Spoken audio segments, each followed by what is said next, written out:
Cognitive dissonance, as defined in the dictionary, is the state of having inconsistent thoughts, beliefs, or attitudes, especially relating to behavioral decisions and attitude change. Hello and welcome to my channel. My name is Lisa, and if you're enjoying this content, please hit the like button, click the subscribe button, and share this video with others. It helps this channel and this community at large to grow. So, in simpler terms, cognitive dissonance is used to describe the mental discomfort a person experiences from attempting to hold on to two conflicting beliefs or values. And since it's human nature to seek consistency, these internal conflicts create feelings of discomfort, unease, and anxiety. In a relationship with a narcissist, the victim of the narcissist is definitely going to experience cognitive dissonance. So, some examples of this. The narcissist presents themselves as truthful and honest, but you're catching them in lies. Or they may tell you how much they hate drama, they hate arguing, they dislike conflict. Yet they seem to be constantly surrounded by drama. They argue over anything and everything, and they really seem to enjoy conflict. And they do. Conflict, drama, arguments, these are all very exciting to a narcissist. They may also tell you that they place a high value in monogamy or fidelity, yet they have affairs. My ex-narc would tell me how hurtful and wrong it was of his first wife to have an affair during their marriage.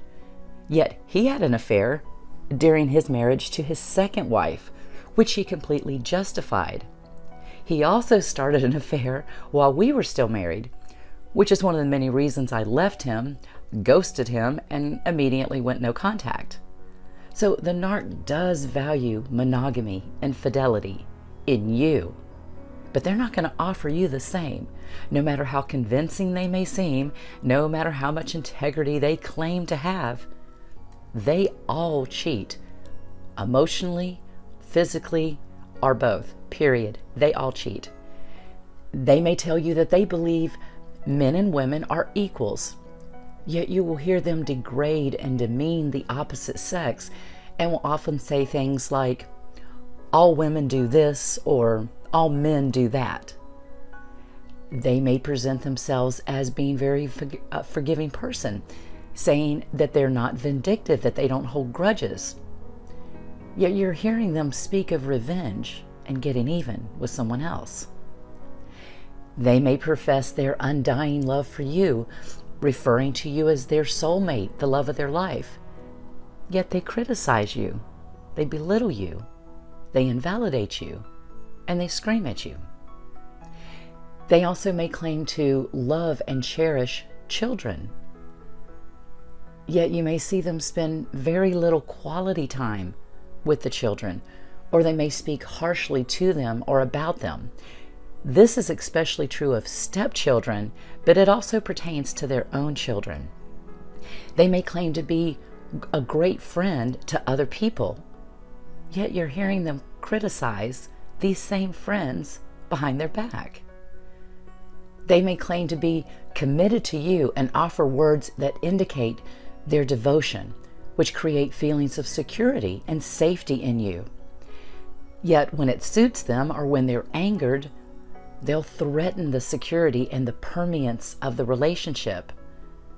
And over time, you notice their words simply do not match their actions. And for the victim, this is confusing. It's bewildering. This person is saying that they're positive and optimistic, but they complain a lot and they seem to have a negative outlook.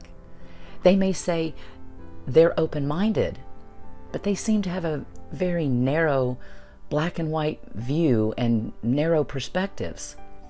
This person may say they don't harbor grudges or animosity, yet they speak of revenge or getting even with anyone that they feel has done them wrong. They may even say they're spiritual or they're religious, but their words and actions are telling a different story.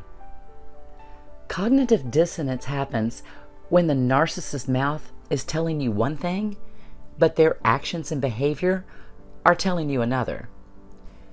Cognitive dissonance causes feelings of unease and tension, and the victim attempts to relieve this discomfort in some way.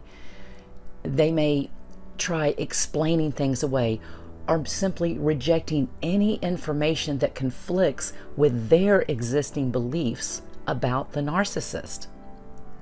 Once the victim begins to recognize these inconsistencies in what the narc says and what they do, and they begin to point these inconsistencies out to the narcissist and question them on it, the narcissist will typically employ the tactic of gaslighting. I never said that. You misunderstood what I said. I didn't mean it that way. You're twisting my words. They may also use deflection and projection. What about what you said? What about what you did? Why are you bringing up the past? Are you just trying to start an argument with me? They may also refuse to even continue the discussion by walking off saying, I'm not going to argue with you. I'm done with this discussion. And of course, giving you the silent treatment. They may also become enraged. Narcs hate to be questioned or confronted about anything. Thus, they use fury to intimidate the victim and scare them into submission. People who are experiencing cognitive dissonance may notice that they feel anxious, guilty, possibly even ashamed, and as a result, they may try to hide the behaviors of the narc from others. They may rationalize the narc's behaviors to themselves and to others. They may even avoid learning new information that goes against their existing beliefs about the narcissist, or simply dismissing the information as false or biased. The victim is confused by this rapid shift in behavior. Their mind is attempting to process how a person who seems so docile could erupt the way they do. How can this person who says they love me speak so harshly to me? How can this person who said they valued honesty lie to me? It doesn't make any sense. And the victim is desperately trying to make sense of all of this. These actions and behaviors of the narcissist conflict with what the victim believes to be true of the narcissist. And in order to stay in the relationship, the victim will now make excuses for the narc's behavior by saying to themselves or to others, he was just angry, or she was just angry. They didn't really mean what they said. They're just under a lot of pressure right now. It's not who they really are. Or maybe it really wasn't all that bad. Maybe I'm making too much of this. Maybe I really am just too sensitive.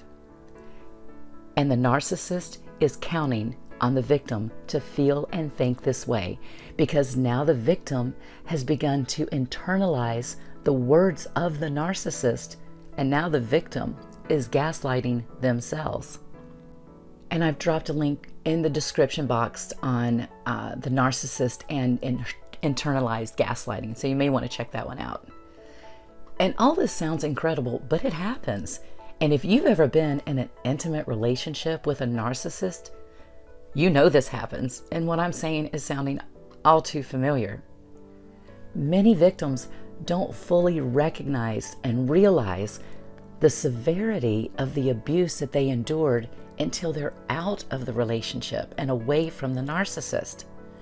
And I'm hoping that if you are still in the relationship and you are recognizing these behaviors, that you're able to get out and stay out and go no contact. Even if you are in the love bombing phase and they're currently showing you nothing but sweetness and kindness, know this: if they are saying nasty things about their former partners or any other people, if they're displaying hostility or aggression toward their former partners or others, they will absolutely do the very same thing to you. Whatever they're capable of doing to others, they are more than capable of doing to you. 100%. Thank you all so much for taking the time to watch, and may your day be blessed.